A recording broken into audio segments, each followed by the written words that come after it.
Sus, kung ako biyaan, dili ko mohilak. Ay, nganong mohilak man may magkawalan. Kung makigbulag siya sa kuwaaw, tigbaso na ko siya. Ayaw ko kumiyain kun. Oh, pare, shot pa, pare! Kaya, pare! Uy, pare, may tanod. Pare, may patay muna niyan. Boss, ano pong atin? May nagre-reklamo po kasing kapitbahay. Masyado daw tayo po dyan. malakas ang inyong tugtugan. Ganun ba, boss? Ano po bang gagawin namin? Baka pwedeng pakitigil na. Baga pa naman Pakitigil na o pahinaan na lang. Boss, kami na may nagkakatuwaan lang dito. Kaya nga, Oo boss. Minsan lang naman to Ako, pasensya na ha, kasi bawal talaga Ano ba yan? Maaga pa Bawal naman. masyadong malakas Boss, bago yan. Syumat ka muna dito sa amin. Yan, kaya nga. Shot po muna Ano kayo. yan? Boss, ito lang yung nakayanan ng budget namin Rick Mark, kuyogi ko ba? Asa man ka? Maadto ko sa Palawan. Kung unsa man ka Palawan, kalayo ato. Haana si mama kay dapat ra na sa crossing ang Palawan Ponsap. Unsay Ponsap mo palit kag cellphone? Dili man di ay. O mupalit kag cellphone, maadto ka sa Ponsap. Palawan naman kag gigon si mama. O ato ta na, Palawan ta, kuyogan ti ka. Sakay tag airplane, tadali. Unsa magsakay og airplane?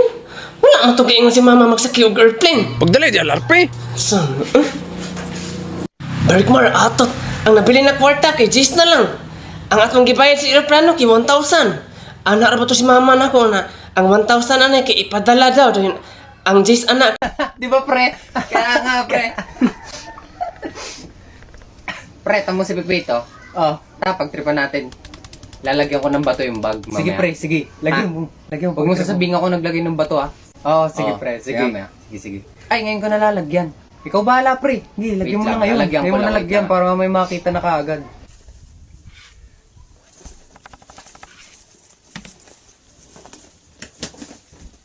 Pre, nalagyan ko na ng bato yung bag ni Pepito. Nalagyan mo na. Huwag ka maingay. Walang kalam-alam nilagyan ko ng bato yung bag. Lalagyan mo yung niyan.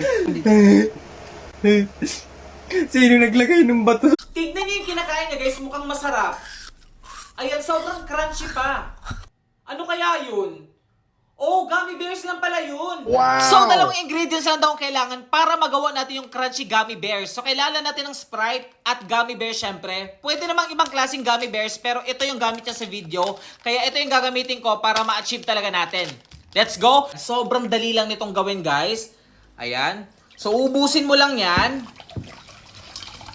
Tapos, ilagay na natin itong gummy bears natin. So, uubusin ko na kasi gusto ko madaming magawa ko. Ayan.